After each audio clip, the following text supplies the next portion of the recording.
Quelles sont les questions possibles qu'on peut te poser lors de l'interview pour la formation en soins infirmiers à l'ambassade d'Allemagne? Pour ceci, j'ai invité Monsieur Justin Odo, qui fait partie de notre équipe également, qui veut nous parler de comment est-ce qu'il a fait son interview au niveau de l'ambassade d'Allemagne, quelles sont les questions possibles qu'on lui a posées. Il va nous dire tout ça dans cette vidéo. Je t'invite, toi qui me regardes actuellement, à rester jusqu'à la fin de cette vidéo. Ne saute aucune partie de cette vidéo parce que il dévoile vraiment toutes les questions possibles qu'on aura à te poser lors de l'interview à l'ambassade d'Allemagne. Je t'invite à t'abonner à cette chaîne, active la cloche de notification parce que bientôt, mes vidéos ne seront que disponibles à mes abonnés. Parce que je remarque que beaucoup de personnes regardent la vidéo, ne mettent pas un like, ne partagent pas la vidéo et ne s'abonnent pas. Parce que si tu t'abonnes, tu likes la vidéo, tu partages, c'est là que de nouvelles personnes vont également découvrir cette meilleure chaîne. Je m'appelle Claudio Joël Hunkler, je suis coach en immigration en Allemagne. On revient tout juste après ce jingle pour l'interview. Peace out.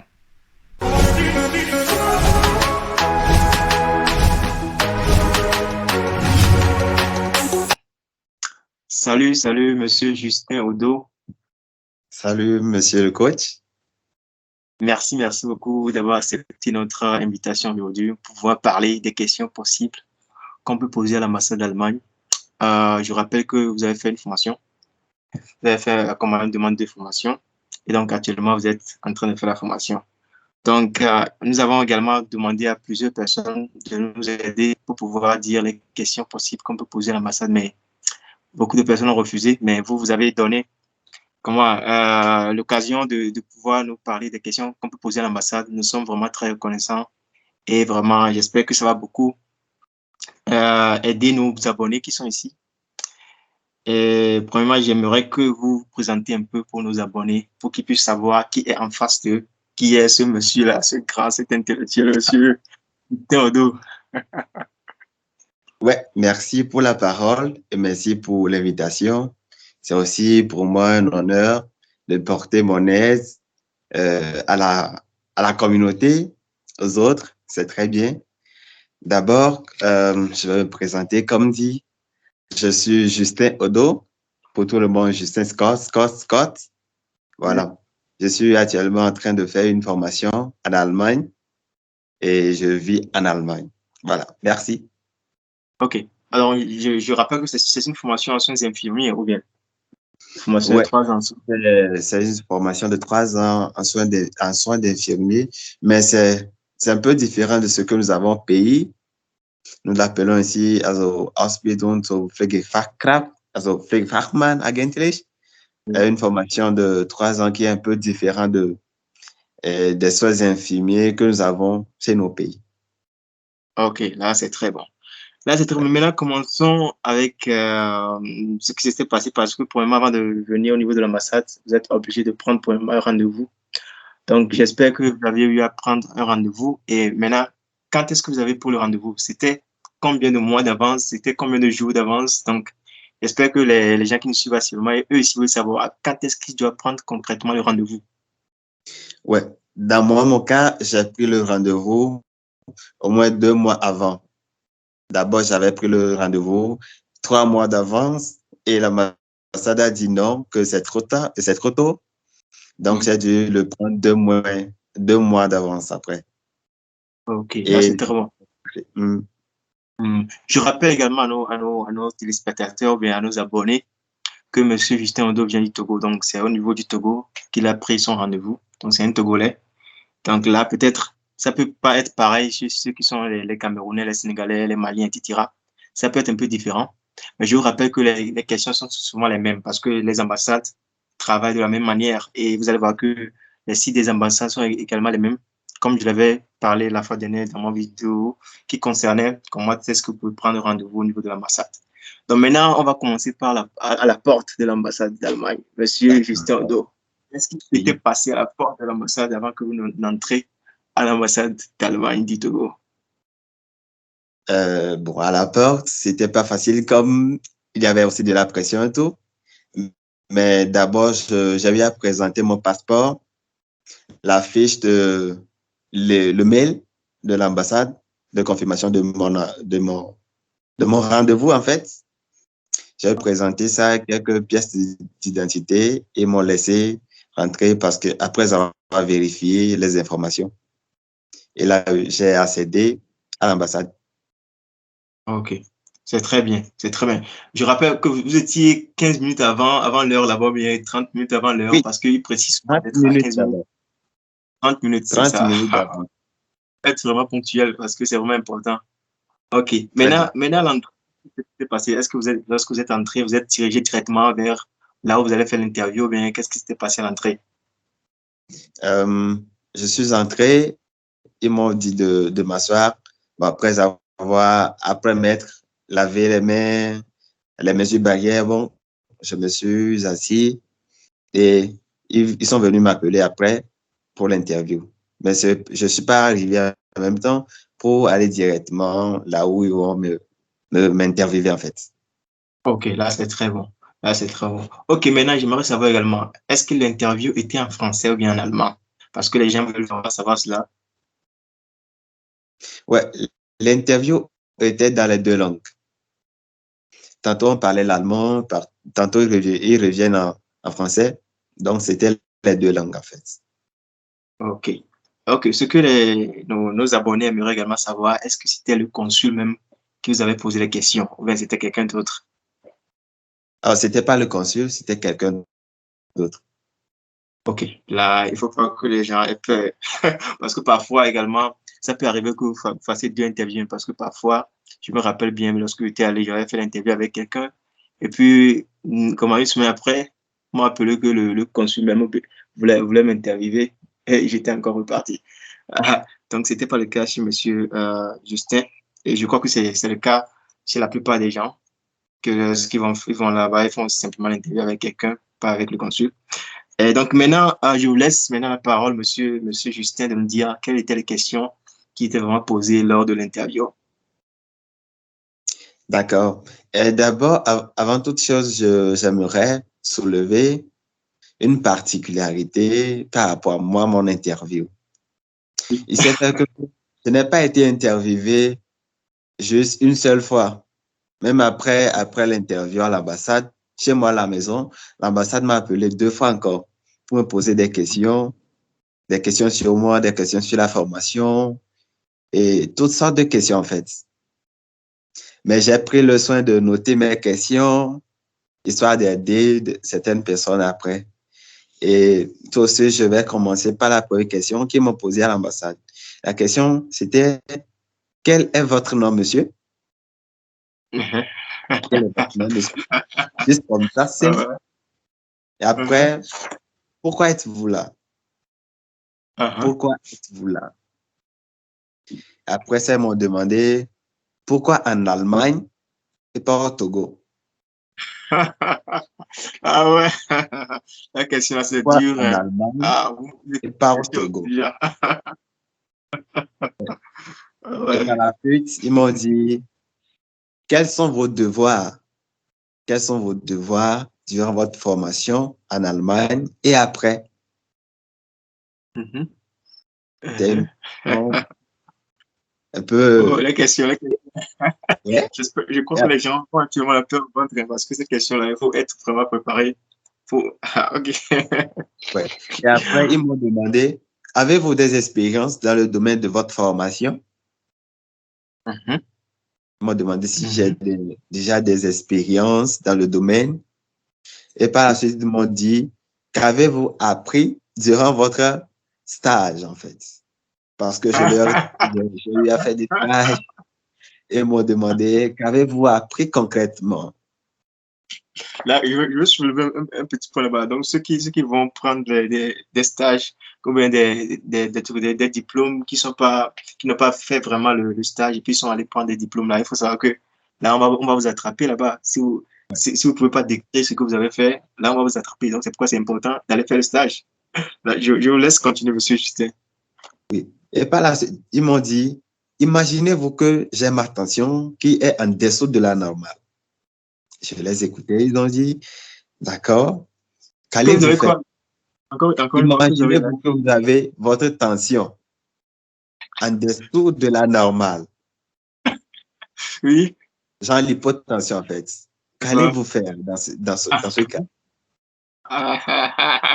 Et par la suite, ils m'ont dit, et si je vous disais que j'ai de la fièvre, comment allez-vous me traiter? Ils m'ont Le posé gars. ce genre de questions aussi à l'ambassade. Oui. Et après ça, ils m'ont dit, pouvez-vous me rappeler le nom de votre école et me donner leur adresse? Les gars, ceux qui prennent les contrats, ils laissent les contrats dans la moelle, là. Ils sont fiers, ils reçoivent les contrats, ils ne lisent même pas pour savoir le contenu là. Vous savez, là, on va vous prendre. Ah ouais? Mhm. Ouais. Et ils m'ont demandé par la suite, comment êtes-vous entré en contact avec l'école? Et pourquoi pensez-vous être le bon candidat pour cette formation? Voilà.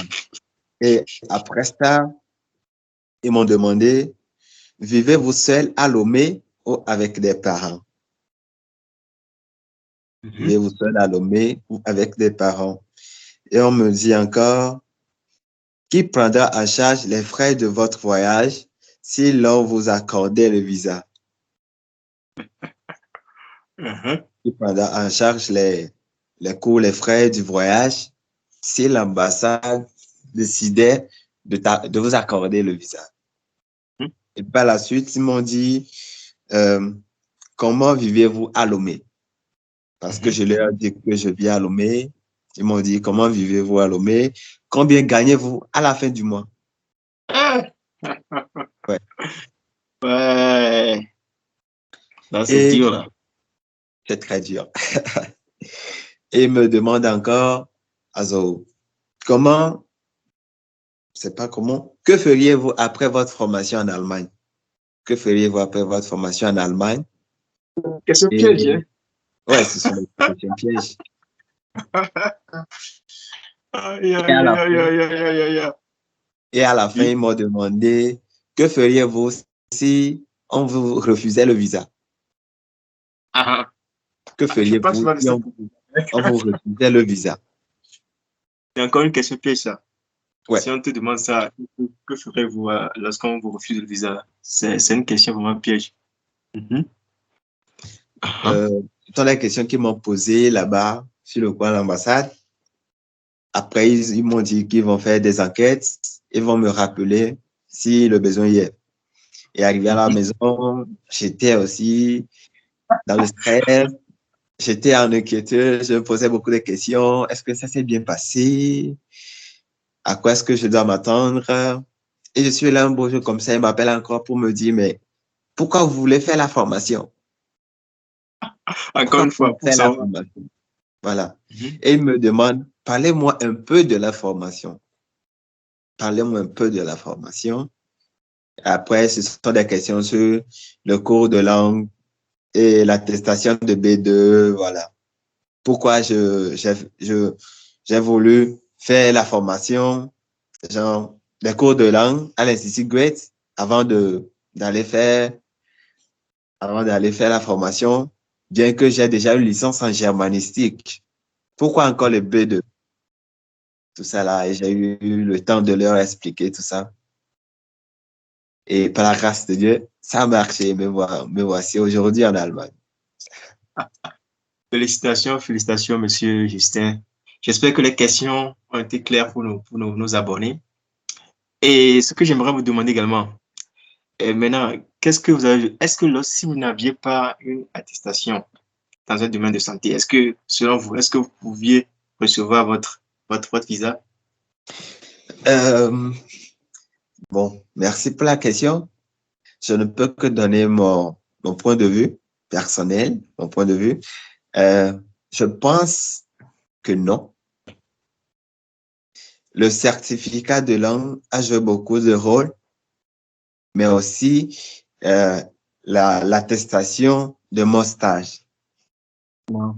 Et j'ai fait mon stage dans un centre, dans une clinique bien reconnue par l'État. Et ils se sont assurés, je crois, ils se sont assurés aussi que je l'ai bien fait. C'est la raison pour laquelle ils m'ont posé des questions. Et si tu te présentes sans avoir dans le domaine des forts des expériences, ce n'est pas, ce n'est pas évident parce qu'ils vont te demander, mais tu veux faire quelque chose, tu dis que c'est ta passion, tu aimes faire ça, tu veux travailler dans le domaine et tu n'as aucune, qu'est-ce qui nous montre Aucune que vraiment tu es intéressé? Et l'attestation de votre stage, de votre pratique, c'est la preuve que, voilà, vous y êtes allé, vous avez bien fait quelque chose, et c'est ça. C'est ça. C'est ça. Donc, ma deuxième question encore, vous, c'est de savoir si, est-ce que vous aviez tout fait tout seul ou bien est-ce que vous avez eu quelqu'un qui a été votre mentor ou bien quelqu'un qui vous a dit de faire ceci, de faire tant, de répondre comme ça, de répondre comme ça? Est-ce que vous avez eu des gens qui vous ont vraiment aidé? Je dis pas d'appeler un nom, hein, mais j'aimerais Oui. savoir, est-ce que vous avez eu à avoir quelqu'un qui vous a encadré ou bien est-ce que vous êtes levé seul pour pouvoir faire tout ça? Non, je ne me suis pas levé seul pour le faire. Mhm. Déjà, je vous remercie, coach, parce que vous m'avez été aussi d'une grande utilité durant tout le processus. Vous étiez là avec vos conseils, avec vos aides. Merci. Vous êtes l'une de ces personnes qui m'ont aidé. Et en Merci, merci plus, beaucoup. il y a aussi des grands frères, des amis, des grands à moi, des aînés à moi qui sont en Allemagne et qui m'ont guidé durant le parcours avec les conseils, avec les processus, parce qu'il y a aussi des choses à faire. Il faut faire, par exemple, il faut faire reconnaître ces diplômes. Et pour ça, il faut vraiment une personne engagée et qui est déjà en Allemagne. J'ai eu des grands frères, des amis, des aînés qui ont pris tout ça en charge, qui m'ont beaucoup aidé durant tout le processus. Donc, je n'ai pas tout fait seul. Exactement. Donc, c'est ça. Donc, vous-même voyez la preuve maintenant, monsieur Justin Ondo vient de confirmer cela parce qu'il ne faut pas se lever seul pour dire que vous allez faire le truc et que vous ne connaissez rien dedans. Il faut vraiment prendre, être en contact avec les gens qui ont déjà fait l'expérience. Vous voyez? Parce que aujourd'hui, actuellement, en Allemagne, vous allez voir que les gens n'ont pas le temps. Lorsque monsieur Justin Ondo même est venu en Allemagne, il va témoigner que vraiment le temps manque ici, vraiment. Et c'est pas tout le monde qui accepte de pouvoir encadrer quelqu'un dans ce genre de domaine-là, vous voyez. Donc, c'est pourquoi il est important de voir la personne qui peut vous encadrer, la personne qui peut vous donner des conseils. C'est vraiment très, très important parce que sans cela, ça serait vraiment, vraiment vain lorsque vous allez aller au niveau de l'ambassade. Il y aura de simples questions qu'on aura à vous poser. Si vous ne savez pas comment est-ce que vous allez répondre, là, vous ne pouvez pas répondre à ces questions-là et que là, on peut vous donner un refus, vous voyez. Donc, c'est pourquoi c'est très important d'avoir quelqu'un qui est à votre côté, qui peut vous aider. Vous voyez, donc c'est très, très, très important. Donc, monsieur Justin Odo ne va pas vous donner les réponses à ces questions-là ici, actuellement. Vous allez remarquer qu'il a juste donné les questions parce que, comme on le dit toujours, chaque personne avec son CV, vous voyez, chaque personne avec son CV, chaque personne avec la manière dont la personne va répondre à ces questions. Vous voyez, donc c'est pourquoi il est important de chercher quelqu'un qui va vous encadrer. Je ne vous demande pas toujours de venir vers moi. Vous pouvez chercher des gens qui sont déjà en Allemagne. Ils peuvent également vous aider. Donc, je vous rappelle que monsieur Justin Odo également fait partie de notre équipe. Donc, c'est l'un des expérimentés. Donc, il a fait son interview, ça fait pas longtemps. Donc, il a encore des questions d'actualité. Donc, ce que moi, je vais vous dire maintenant, c'est que c'est de tout faire pour pouvoir prendre la tâche avec nous si vous voulez que vous soyez coaché. Donc, nous, on est là, on est à votre disposition. Donc, j'aimerais donner la parole à monsieur Justin Odo de dire son dernier mot. Merci encore pour cette opportunité. Mon dernier mot serait juste de vous remercier et de parler à vos clients, aux abonnés, de les appeler à faire confiance parce que, bon, moi, je vous connais. Je sais que vous êtes quelqu'un de fiable et je travaille avec vous. Je sais que vous êtes ordonné, vous aimez faire les choses à la normale, comme il le faut. Et vraiment, pour vous qui nous suivez actuellement, c'est très important de vous faire suivre et surtout de vous faire suivre par des gens qui maîtrisent le processus, qui sont fiables et qui ne vont pas vous coûter toute une montagne d'argent ou bien de dépenses. Exactement. Et je vous le dis, même dans ce domaine, le coach même m'a aidé avec beaucoup de choses que je ne peux pas vous dire ici. Du coup, c'est bien et je vous conseille de le suivre et de vous poser de poser des questions à chaque moment qu'il faut pour plus d'éclaircissement. Nous sommes là et si le besoin y est, je serai encore de retour pour vous aider avec des réponses si vous voulez. Et bonne journée à vous. Merci beaucoup, Monsieur Justin Odo. Je tiens vraiment à remercier Monsieur Justin Odo pour l'interview. Vraiment, merci. Quelqu'un qui montre son visage comme ça, c'est pas tout le monde qui le fait. C'est pas tout le monde qui aime raconter des choses comme ça. Ouais. Donc vraiment, je vous invite vraiment à partager massivement cette vidéo. Nous voulons que cette vidéo atteigne les 2000, les 3000 vues sur YouTube parce que c'est très riche la vidéo. Parce il a tout dit. Parce que tout ce qu'on lui a demandé là-bas, il a tout dit. Donc, c'est pas tout le monde qui le fait. Donc, je tiens vraiment à le remercier. Merci beaucoup. Et nous lui souhaitons que du plaisir ici en Allemagne, que du succès. Merci beaucoup, Monsieur Justin Odo. Et à la prochaine fois. À la prochaine. Merci.